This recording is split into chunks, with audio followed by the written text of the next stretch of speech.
So there I was, explaining to my therapist why I kept tensing up during sex with partners I absolutely adored, and she asked me this question that completely broke my brain. What if your body isn't the problem? What if it's the only one in the room telling the truth? Excuse me, what now? Because here's the thing nobody warns you about. You can be horny as hell, mentally ready to get down and dirty, completely attracted to your partner, and your body can still decide to cosplay as a Victorian maiden having the vapors. Your mind is out there writing steamy fan fiction while your shoulders are practicing their audition for The Exorcist. I'm talking about that supremely frustrating moment when your brain is like, hell yes, let's do this. And your body responds with the enthusiasm of a DMV employee on their lunch break. Your pelvis goes into hiding. Your jaw locks up tighter than a suburban mom's opinions about pineapple on pizza. Your breathing becomes so shallow that you sound like you're doing Lamaze for an anxiety attack. And the most maddening part, this happens with people you actually want to fuck. People you trust. People who've never given you a single reason to feel unsafe.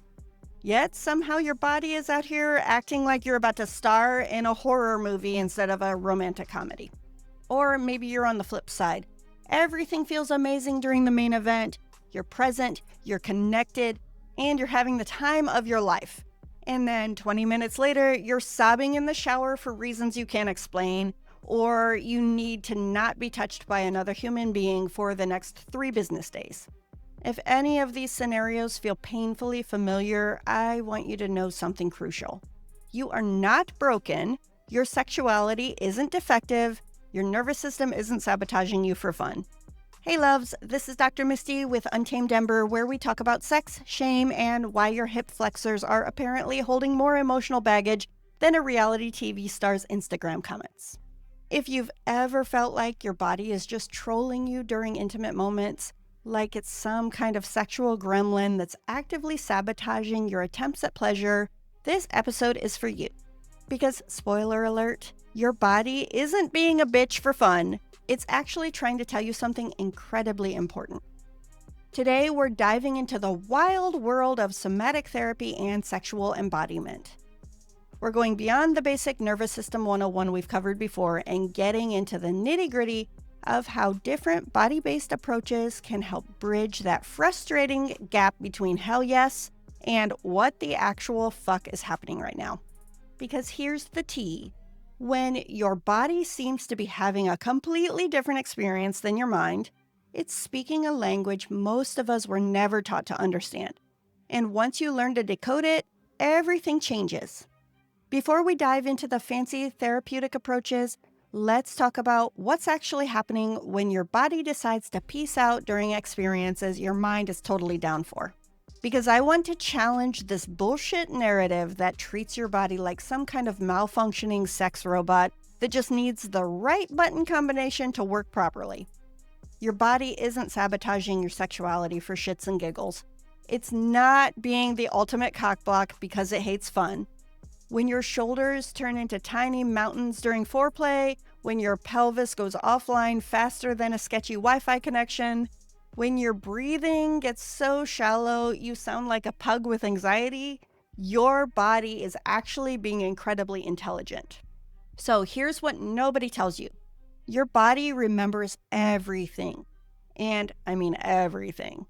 That time your high school boyfriend pressured you into oral sex, your jaw remembers.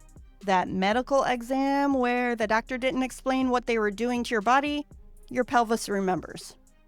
That religious youth group leader who told you your body was a temple that needed to be kept pure, your whole nervous system remembers. And it's still running those outdated security protocols like some kind of biological antivirus software from 1995. Your tissues are basically the ultimate gossip network.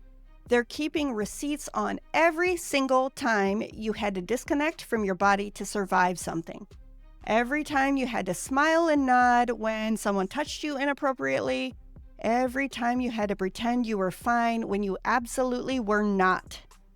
Every time you had to mask your natural responses because being authentically yourself was not safe. And for my neurodivergent folks, Add another layer of fuckery. Many of us spent our entire childhoods being told our natural bodily responses were wrong. Stop stimming. Make eye contact. Don't be so sensitive. Tolerate the scratchy fabric or bright light or loud noise because everyone else can. Our bodies learned that their authentic responses were not welcome at the party, and sexuality requires a massive amount of bodily authenticity. So when your body starts doing its protective thing during sex, it's not rebelling against you. It's trying to protect you based on everything it's learned about what happens when you're vulnerable. It's like having an overprotective friend who still thinks your ex from 3 years ago is going to show up and ruin your life, even though you've moved on and found someone amazing. The difference is, with the overprotective friend, you can sit them down and explain that things are different now. With your body, that conversation is a little more complex. But it's absolutely possible once you learn to speak its language. So here we go. Let's start with somatic experiencing, or SE, which was developed by Peter Levine after he got really interested in why gazelles don't get PTSD after being chased by lions. Turns out animals literally shake off traumatic experiences. They run from the lion, escape, then stand there vibrating like a tuning fork until all that survival energy gets discharged. Then they go back to eating grass like nothing happened. Humans, we're special. We've decided that shaking and trembling after stressful experiences is unprofessional or weak or attention-seeking. So instead of discharging that energy, we just hold on to it forever, like emotional hoarders collecting trauma responses in our hip flexors. Here's how this shows up sexually. Let's say during a past sexual experience, your body wanted to say no or move away, but you didn't feel safe to do that. Maybe it was your partner, maybe it was the situation, maybe it was your own internal pressure to be good at sex. Your body mobilized all this energy to protect itself, but then had nowhere to go with it. That energy, it's still there, hanging out in your tissues like that one friend who overstays their welcome at parties. And every time you try to get intimate, your body is like, oh, hey, remember that time we couldn't escape? Let's just tense everything up just in case.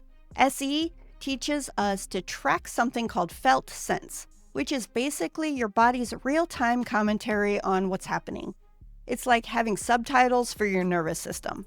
Instead of just noticing, I feel tense, you start tracking where exactly is the tension. What does it want to do? What is it trying to tell me?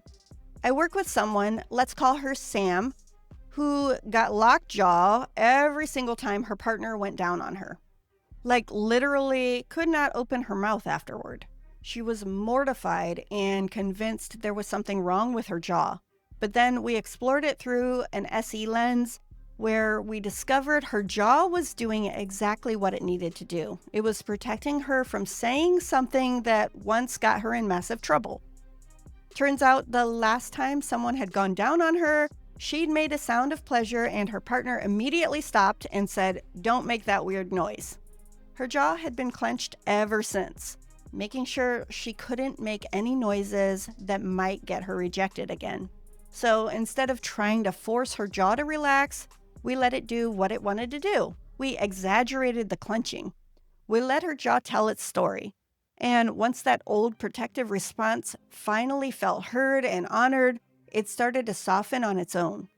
This is the magic of SE. Instead of fighting your body's responses, you follow them. Instead of seeing tension as the enemy, you get curious about what the story is that it's trying to tell you. Because often your body just needs to finish a conversation it started years ago. Now, let's talk about Hakomi, which is basically therapy for your body's unconscious beliefs. Ron Kurtz developed this approach based on the idea that your body is constantly organizing itself around your deepest beliefs about safety, worth, and love. And most of us have no clue what those beliefs actually are. Think of it this way. Your body is like a very honest drunk person at a party. It cannot lie. It cannot fake it. It will absolutely tell on you by revealing exactly what you believe about yourself and the world, whether you want it to or not. Here's a fun Hakomi experiment you can try right now. Notice how you're sitting or standing. Are your arms crossed? Are your shoulders hunched? Are you taking up space or making yourself small? Your body is literally expressing your current beliefs about safety and belonging in this moment. When it comes to your sexuality, Hakomi gets really interesting because sex requires us to embody some pretty vulnerable beliefs. That we're worthy of pleasure, that it's safe to lose control, that our desires matter, that we won't be abandoned if we're fully ourselves. But what if your body learned different lessons? What if your shoulder tension is organized around the belief, I have to be perfect to be loved? What if your pelvic holding is based on receiving makes me vulnerable to attack? What if your shallow breathing comes from taking up space is dangerous? I remember working with someone who couldn't figure out why they always felt like they were performing during sex, even with partners they trusted completely. When we explored their physical patterns, we noticed their entire torso would go rigid during intimate touch, like they were bracing for an evaluation. When we mindfully exaggerated this bracing pattern, they suddenly flashed back to childhood ballet recitals where they had to hold perfect positions while being judged. Their body was still organizing around the belief that being looked at while moving meant being evaluated and potentially found lacking. The beautiful thing about Hakomi is that once you identify these organizing beliefs, you can start having a conversation with them. You're not trying to smash them with logic or force them to change. You're creating new experiences that offer evidence for different possibilities. For this client, that meant practicing receiving touch while being allowed to move imperfectly, to adjust positions, to make requests. Their bodies slowly learned that being seen during intimate moments could be about appreciation rather than evaluation. Let's talk about TRE, tension, trauma, and releasing, which is basically permission to let your body do all the weird involuntary stuff it wants to do, but we've been taught to suppress. David Berceli developed TRE after watching animals in the wild literally shake off traumatic experiences. A zebra gets chased by a lion, escapes, then stands there trembling for a few minutes before going back to normal zebra business. Humans decided that was unseemly, so we just hold all that activation in our bodies forever, like some kind of trauma time capsule. TRE recognizes that shaking, trembling, and involuntary movement are how your nervous system downloads updates and clears its cache. But most of us have been taught that these responses are embarrassing or inappropriate, especially during sex. Can you imagine? You're in the middle of an intimate moment and your leg starts trembling, or you have an involuntary full body shake, or you start making sounds that don't fit the porn script. Most of us would be mortified and try to suppress it immediately. But what if I told you that's exactly what your body needs to finally release years of stored tension?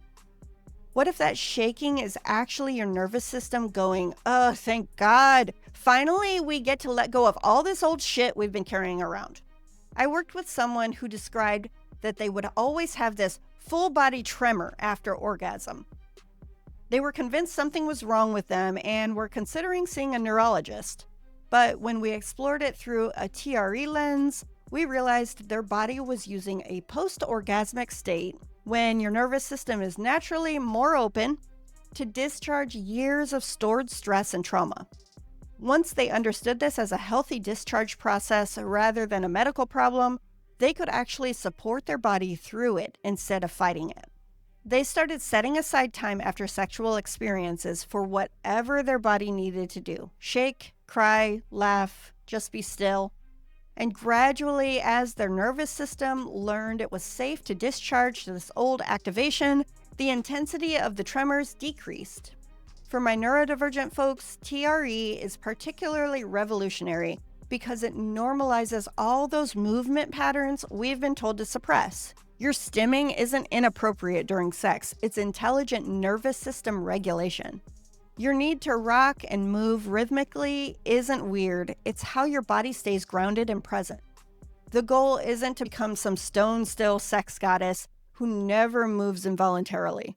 The goal is to let your body do whatever it needs to do to feel safe, regulated, and present, even if that looks nothing like the movies. Okay, let's get practical for a minute. One of the most helpful tools from somatic therapy is body mapping, which is basically creating a sexual geography of your whole body based on what actually feels true rather than what you think should feel good. Here's what I want you to try. Imagine your body as a map, and different areas are like different countries with their own customs, their own languages, their own immigration policies. Some countries are super welcoming to visitors. They're like sexual Amsterdam, very open and permissive. Other countries are more like sexual North Korea, heavily guarded, restricted access, papers please. And here's the plot twist. This isn't good or bad, this is information. Maybe your chest area feels completely numb and unavailable, but instead of judging that as broken or frigid, what if you got curious about what that numbness is protecting? Maybe it's protecting a heart that was broken too many times. Maybe it's protecting against unwanted sexual attention. Maybe it's protecting against being too much for partners who couldn't handle your emotional intensity. Or maybe your pelvis feels hypervigilant and reactive, jumping at every touch like it's expecting an attack. Instead of pathologizing that as dysfunction, what if you honored it as incredibly intelligent protection based on past experiences where your boundaries weren't respected? I had a client draw their sexual body map using different colors for different sensations. When they showed me their map, almost their entire torso was either numb or reactive. Instead of seeing this as pathology, we saw it as an incredibly valuable piece of information about where their body felt safe and where it was still in protection mode. Over time, as they learned to work with their body's protective patterns rather than against them, the map slowly shifted. Areas that had been numb started showing flickers of sensation. Areas that had been reactive started feeling more grounded and less hypervigilant. But here's the key. We never tried to force these changes. We just created conditions where their body felt safe enough to choose differently. All right, let's get into the actual practices you can start using tonight or whenever your body feels ready for some gentle experimentation. What do you need right now? Check-in. Instead of the standard, how does this feel during sex? Try asking your body, what do you need right now? Not what do you think you should need, not what would make you a better sexual partner, but what your body is actually requesting in this moment. Maybe it needs slower movement. Maybe it needs you to pause and take 5 deep breaths. Maybe it needs you to adjust the temperature or the lighting. Maybe it needs you to talk more or talk less. Maybe it needs you to move positions, not because the current one doesn't feel good, but because your body wants to explore different sensations. This isn't high maintenance. This is advanced intimacy. You're treating your body like a wise collaborator instead of a machine that should perform on command. The movement prescription. Most sexual scripts assume we should go straight from zero to intimate touch without any transition. But somatic approaches recognize that movement often comes before stillness, especially for bodies that carry a lot of stored tension. Try incorporating some kind of movement before sexual experiences. This doesn't have to be a full-on yoga routine or interpretive dance performance. It could just be a gentle stretching, a few minutes of dancing to music that you love, some intentional shaking or bouncing, or even just walking around the room a few times. Your body might need to literally shake off the day before it can settle into intimate touch. And that's not weird or unsexy. That's honoring your nervous system's actual needs. The Sound Liberation Project. Give yourself permission to make whatever sounds want to come out during sexual experiences. And I'm not talking about porn sounds. I'm talking about authentic sounds of release, sounds of effort, sounds of surprise, sounds of adjustment, even sounds of frustration or confusion. Groans, oof sounds when you need to readjust, little sounds of appreciation, even wait or hang on. These aren't mood killers. They're your body's way of staying present and communicating in real time. One client told me their breakthrough moment was when they gave themselves permission to grunt during an orgasm instead of making pretty sounds. That grunt was their body finally expressing years of effort and intensity that had been suppressed in favor of performance. The micro-boundary genius move. Practice honoring tiny preferences during sexual experiences. Actually, can you touch me a little lighter? Can we switch positions? I need a pillow under my knee. Can you slow down just a bit? These micro-boundaries teach your nervous system that your preferences matter, that you can advocate for your comfort without ruining the mood. That being sexual doesn't mean abandoning your needs. Start small. Even something as simple as adjusting a pillow or asking for different pressure builds your capacity for larger boundary setting when needed. The post-sex integration ritual. Create space after sexual experiences for whatever your body needs to do to integrate what just happened. This might be cuddling, but it also might be taking a shower, going for a walk, having something to eat, or just lying still for a few minutes. Some bodies need to discharge energy after sex through movement or sound. Some need to contract and get small for a bit. Some need to talk through the experience. Some need complete silence. There's no right way to end a sexual experience, only what your particular nervous system needs to feel complete and settled. Here's something I want to normalize. Your body's authentic responses to sexual experiences might look absolutely nothing like what you see in movies, porn, or romance novels. And that's not a bug, that's a feature. Maybe you need to keep your eyes open during orgasm because closing them feels too vulnerable. Maybe you need to hold onto your partner's hand the entire time because it helps you feel grounded. Maybe you need to laugh after intense experiences because that's how your nervous system processes intensity. Maybe you need really light touch when you're aroused, even though everyone assumes you'd want firmer pressure. Maybe you need to talk during sex when the cultural script says hot sex should be wordless. Maybe you need to move constantly when the expectation is that you should stay in position. These aren't quirks to overcome or weird habits to fix. They're information about what your unique nervous system needs to feel safe enough for authentic sexual expression. I worked with someone who thought they were bad at sex because they always needed to change positions multiple times during every encounter. They were embarrassed by their need for variety and movement. But when we reframed it through a somatic lens, we realized their body was actually showing incredible nervous system intelligence. It was preventing stagnation and keeping sensation fresh and alive. Once they stopped judging this pattern and started celebrating it, their sexual experiences became much more satisfying. And their partners started appreciating the creativity and aliveness they brought to intimate encounters. Here's where this all gets really radical. When you start honoring your body's actual responses rather than performing what you think sexuality should look like, you're engaging in embodied consent. Not just saying yes with your mouth, but feeling yes throughout your entire system. This is revolutionary because it means your sexuality belongs to you, not to cultural scripts, not to partner expectations, not to performance standards you learned from media consumption. Your pleasure, your boundaries, your responses, your timeline, all of it gets to be authentic to your actual experience.